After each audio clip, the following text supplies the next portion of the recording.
Hello and welcome to a practice question solving session. Today we will be looking at multinodal analysis and using it to solve a bunch of different circuits. So let's first look at the steps that we need to take in order to do multinodal analysis. Okay, first off, we need to look at the amount of nodes. So count number of nodes and branches. Here we can see there's one node here and one node here. And remember, a node is just any junction or connection point where three or more elements of the circuit are connected. So you could see one voltage source is connected here, a resistor and another resistor, right? Next step is just to set one of these as a reference point. Remember, voltage is always when we talk about voltage, we're always talking about it relative to some other point. That's just like with height. So when we are talking about the height of something, we're usually talking about it like above sea level, so that's relative to sea level. So when I say 50 meters, I say I am standing 50 meters above sea level, right? So that's relative to sea level. We said sea level is ground. The same idea applies here. We set one of our voltages to 0 and we're measuring all of our other voltages relative to that, right? And so now the second step is to assume directions for all the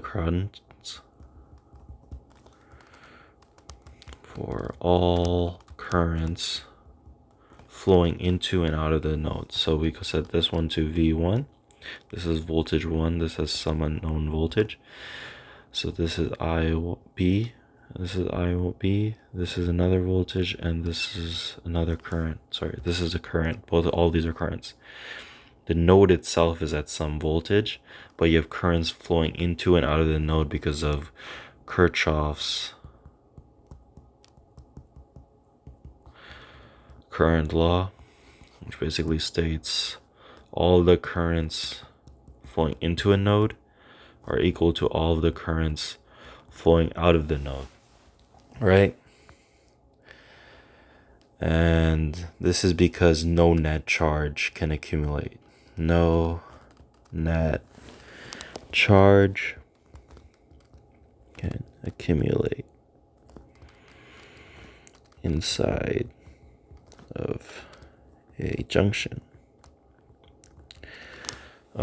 Think about it like this. If you got a room full of people, right? And you have a fixed number of people in here, right? Let's say there can only be 3 people in this room ever, right? So let's say 2 people suddenly move into the room, right? And then let's say there's 2 doors. There's a door here and there's a door here, right? 2 people can move into the room, but at the same time, in order to obey this principle of there always being 3 people, at the same time, one person can leave from this door, one person leaves from this door, and another person leaves from this door. Therefore, a net amount of people inside of the room will always be 3, because 2 moves in, 1 moves out of one door, another one moves out of the other door. Okay, the same principle applies to the node, in that whatever currents you have in is equal to the currents flowing out. I think it's pretty simple. Okay, so now the next step is to find out the currents in each of the branches. Now the current in each of the branch is just going to be equal to the voltage drop across that branch divided by the resistance. This is just Ohm's law. So V is equal to IR, right? And so let's look at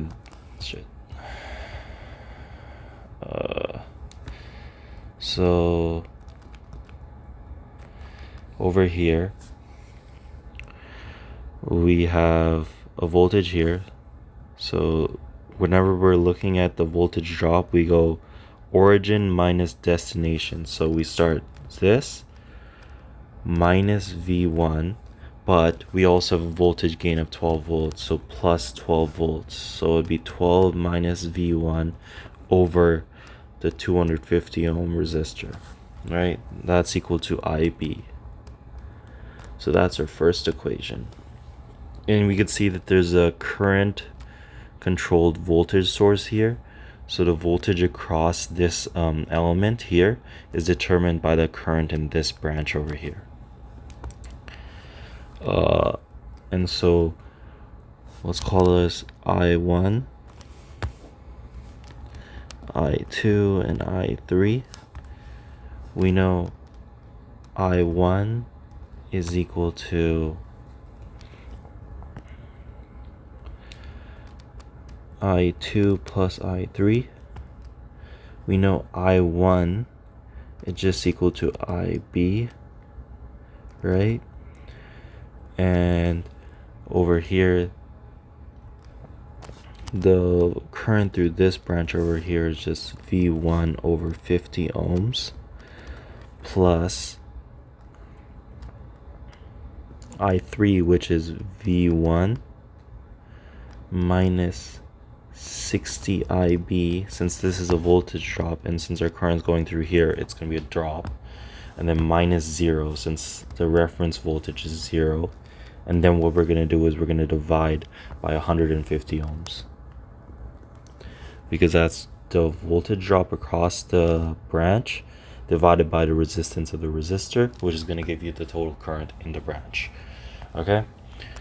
So this is our second equation. So now whenever you're solving these kinds of problems, I would make sure that the number of equations you have match the number of unknowns. So let's write our unknowns. So unknowns are going to be IB and V1. And the number of equations we have 2 equations and 2 unknowns. So we could solve this system of equations. I will plug this into HP prime graphing calculator and get my results and bring them back to you.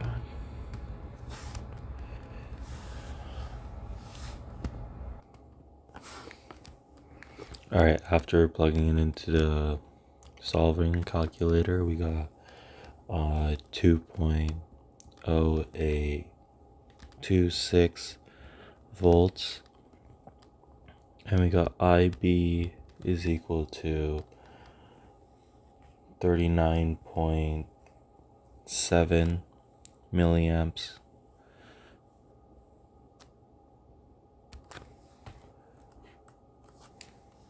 .669 milliamps. So that's the solution to this problem. Alright, let's work on problem 2 now. So here we got 2 nodes again.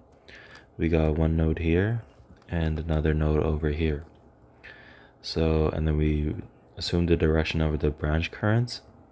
And now all we have to do is find the voltage drop across each of these branches and then divide it by the resistance to get the current in the branch.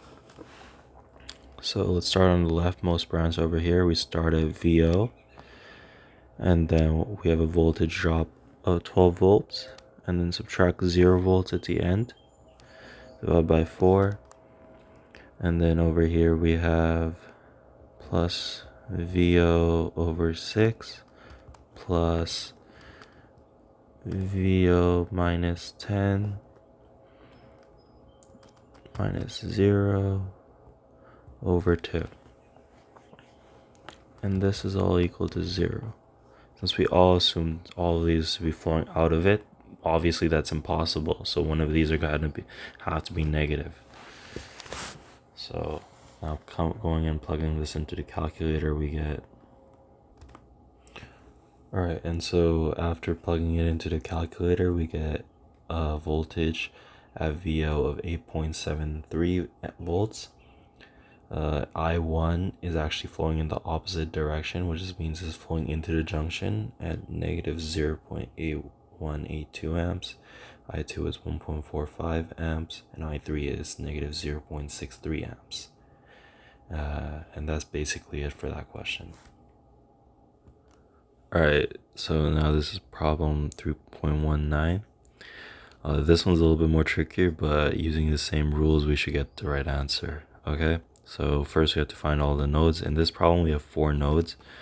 We have one big node here, we got another node here, got another node here, and we got another node here, right? And now with that, we can figure all the currents flowing in and out of the branches, and from that we could solve the problem. Alright, so we got, let's look at node 1 first. Let's write a KCL for that one. So KCL 1, we got 5 amps flowing in, and then over here we got another current flowing in through this branch. This is going to be V3 minus V1, so plus V3 minus V1. That's a drop across the resistor. And so that using Ohm's law, dividing by the resistance, we get the current in that branch. And then all the other currents are flowing out of the node. So that's going to be V, for this one, it's going to be V1 over 4. That's a voltage drop divided by resistance. So that's a current flowing in that branch out of the node. And then looking at this one, this is V1 minus V2 over 8 ohms. And then over here we got 3 amps flowing out of it with the independent current source plus 3 amps. So let's make sure there's 1, 2, 3, 4, 5. There's 5 currents flowing in and out of the node, and we got 5 current equations here, sort of. So that's all this describes all the current flowing in and out of the node at that point, at that node. So now we write KCL2, so our second Kirchhoff current law at node 2. So we got V1 minus V2 over 8 ohms. That's the voltage drop across that 8 ohm resistor, and dividing by taking the voltage drop and dividing it by the resistance of the 8 ohm resistor, we'll get the voltage drop, and then that's flowing in, and then the rest of the two are flowing out over here out of that node. So we get V2. Alright, and then this one is V2 over 2 plus V2 minus V3 over 4.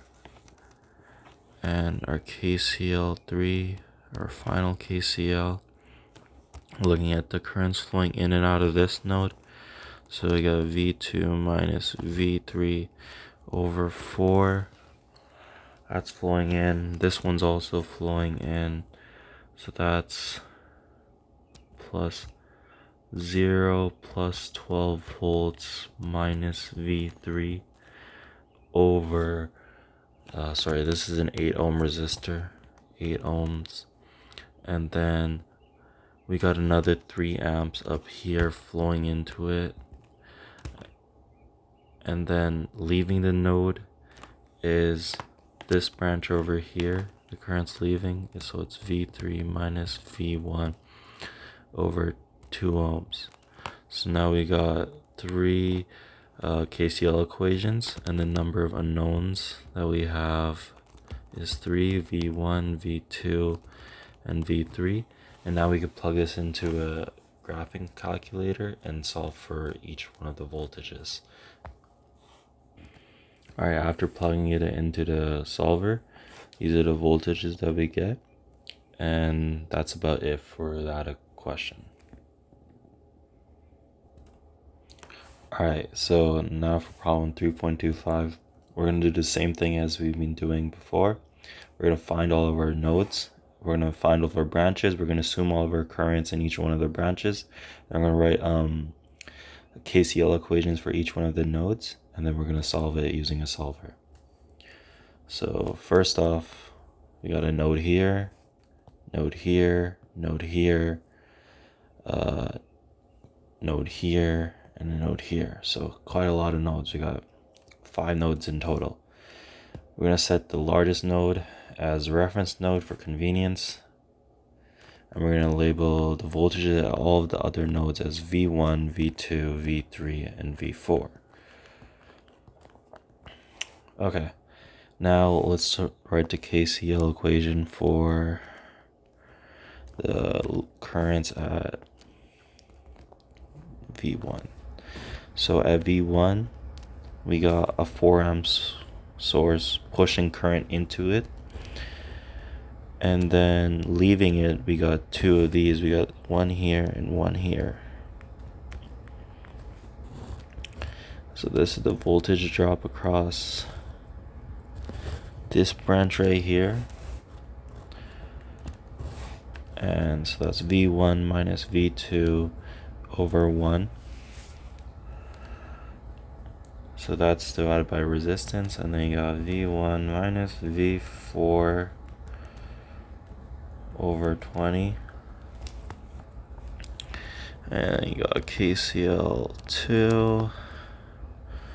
So we got V1 minus V2 over 1 is equal to V2 minus V3 over 10.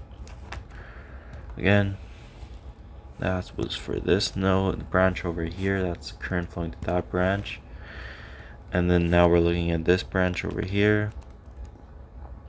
V2 minus 0 over 8. So that's the voltage drop across that branch divided by the resistance, and you get the current through that branch. Now KCL3. We're looking at this node over here now.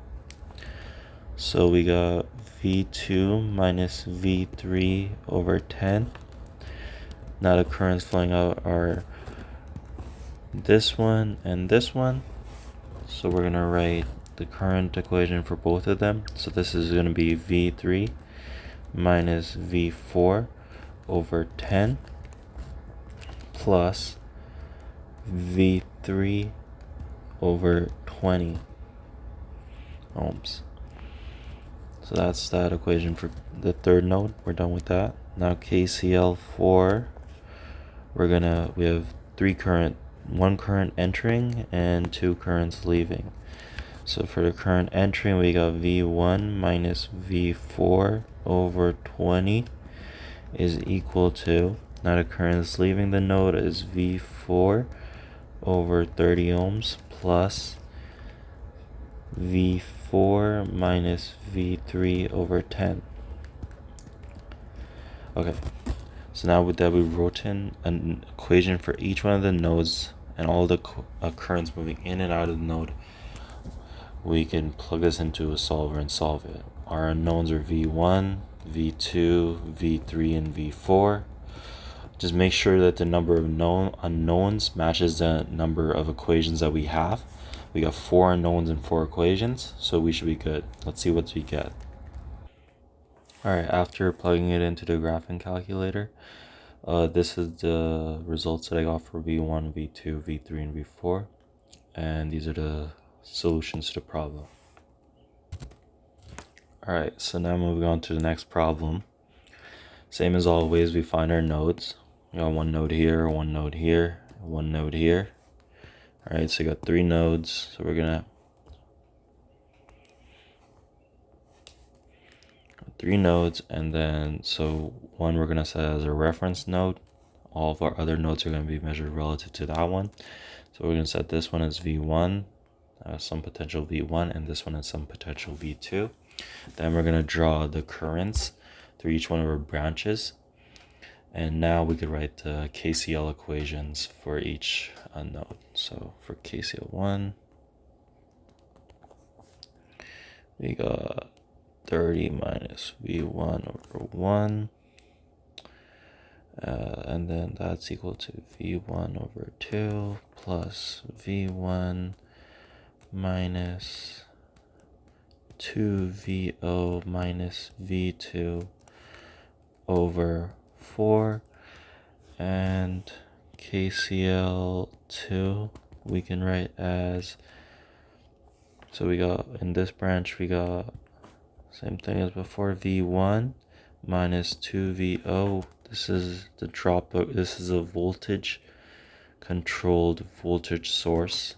So this is dependent on the voltage across this 2 ohm resistor. And so we got V1 minus the drop across this voltage controlled voltage source. And so V1 minus 2VO minus V2 over 4 ohms. And then, so that's the voltage, the current flowing through this branch into the junction.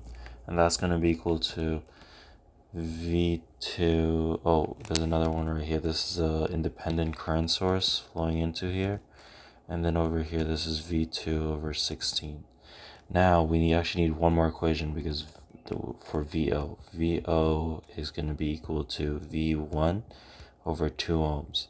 So now that we know what VO is, we got 3 unknowns, VO, V1, and V2.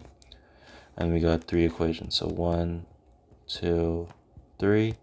We can now solve this circuit and we'll get the corresponding voltages.